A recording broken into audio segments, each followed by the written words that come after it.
Auschwitz was one of the biggest and most well-known concentration camps, an unimaginable place yet real for so many, and the setting for most of Paper Hearts by Megan Whitlock. Paper Hearts is the story of two young girls, Fiona and Zlatica. It is based on a true story and told by a collection of poems in both girls' perspectives.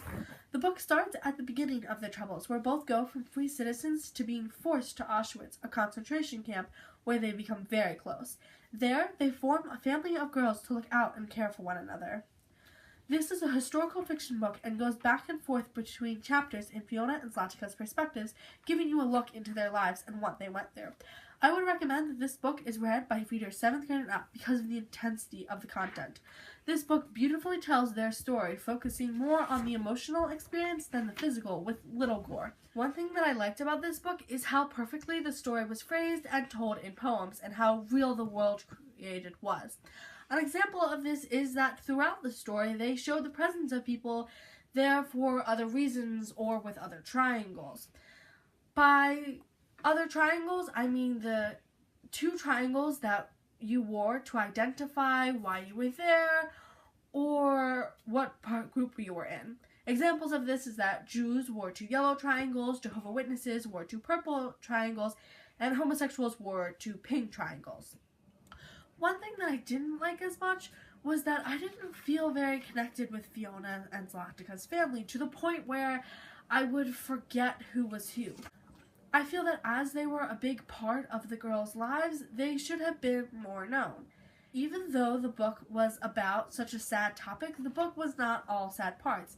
It had happy parts, funny parts, and even sassy parts, including one of my favorite poems. If you liked If I Should Die Before I Wake, I would recommend this book because both were presented as young Jewish girls being sent to Auschwitz during the Holocaust, yet they go through such different things, giving a perspective of what it was like and how different people went through different things.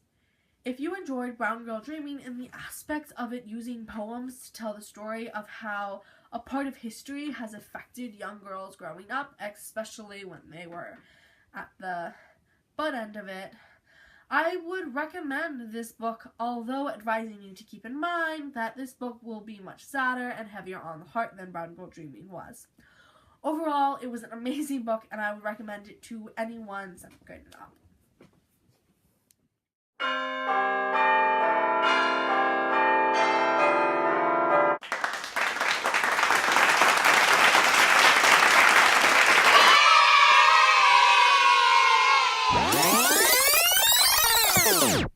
No, wait.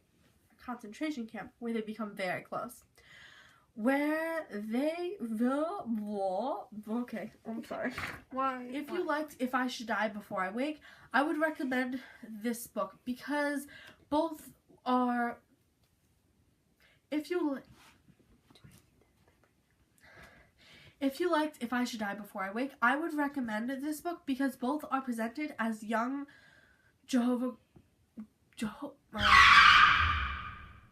If you liked If I Should Die Before I Wake, I'm so done. The paper sent me a historical fiction book and goes back and forth between chapters in Fiona and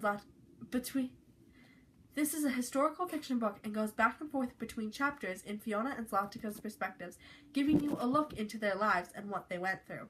I would recommend that this book is read by 7th graders up because of the intensity of...